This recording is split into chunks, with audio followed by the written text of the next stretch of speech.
Memphis has a new coach this year. Scheme-wise, how are they different from the team that you shut out last year? Well, you know, he's from TCU, so he's trying to put in a lot of the same schemes that he ran at TCU.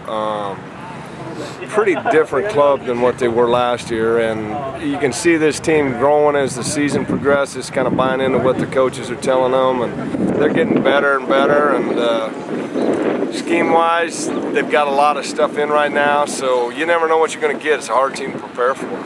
When you look at their stats, they have almost 1,100 yards of passing and over 1,000 yards of rushing. Very, very balanced. Do you consider their running game and their passing game equal threats to your defense, or does one look stronger than the other to you? Well, I think what they really want to do is they want to pride themselves as a run football team, and you know, they've got two good backs, I think, that are you know, good running backs, and we've got to stop them. And I always go in with the premise you've got to stop the run in a ball game, especially with the run and shoot offense, get the ball over to the offense and let them score points. But I think you know, they move the pocket a lot, do a lot of different things to try to get their quarterback open. So you've got to prepare for a lot of different things for these people because they got a different game plan every week. They've been outscored 45-17 in the first quarter so far this year. Is this the type of team where if you come out with a strong defensive start and sort of smother their offense, with new coaches, with some new players in there, could you sort of take the wind out of their sails early? Well, you got to start strong against them. The biggest problem you got against a team like this is you let these guys hang around, and then all of a sudden bad things happen to you. So you've got to start strong and you got to finish strong, and that's one of the things we preach to our kids from day one. You know, you've got to get after them from the start, and you got to play for 4 full quarters. They've got 2 running backs who have over 200 yards, but nobody over 300. Talk a little about their running game, what kind of runners these guys are and what kind of threats they pose. Well, they're those small, quick backs that they'll beat you with their quickness and their speed. They like to try to develop ways to get them out on the perimeter.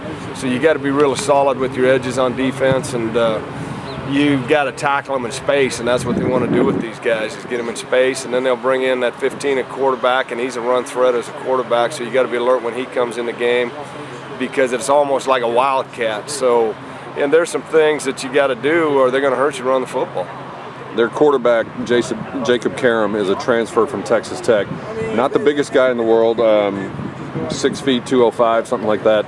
What does he do well? What's the strength of his game? Well, he's kind of the field general out there, and you know, I don't think he's one of those quarterbacks that's going to beat you running with the football, but he got good command of the offense, and he'll hurt you with a quick passing game.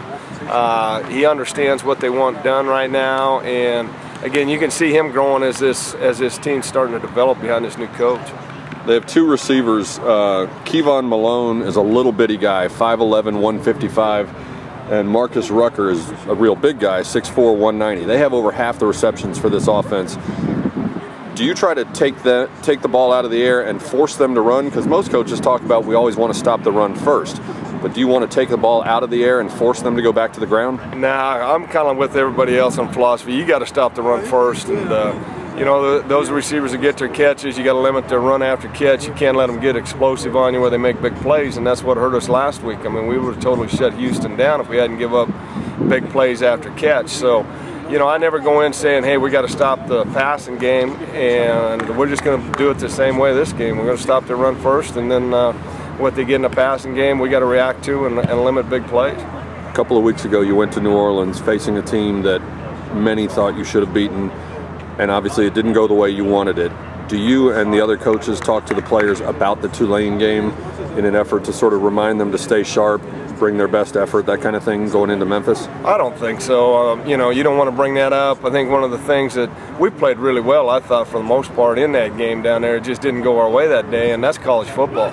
You go in there and anything can happen, especially on the road, and you know, except for that last drive, I was pleased how we played defensively in that game. So yeah, I don't bring that up to the kids, and you know, we try to talk to them about play every snap, every game, and that's just the approach we take to it. We don't worry about what happened in the past. That's in the past, and it's time to move on and get after these guys. How much harder is your job when you're having to juggle your secondary around because you got some guys beat up and battling nagging injuries? Well, that's been an ongoing problem all year for us. We lost a lot of really quality football players and a lot of kids out for the year, but again, that's part of being a college football coach. You got to you adjust, and the next guy's got to be ready to step up. And you know, you adjust your scheme a little bit to the strengths of what these guys can do, and don't ask them to do the things they can't do. So it's just one of those things, and you hate to see it, but you know, luckily we've had some kids step up and play pretty well for us. But we're getting really thin back there. A couple more injuries, you're going to see linebackers back in that back end. What's your biggest concern about the Memphis offense Saturday? I just don't want them to run the football on us. I mean, we got to stop their run game first, and then we can't allow explosive plays.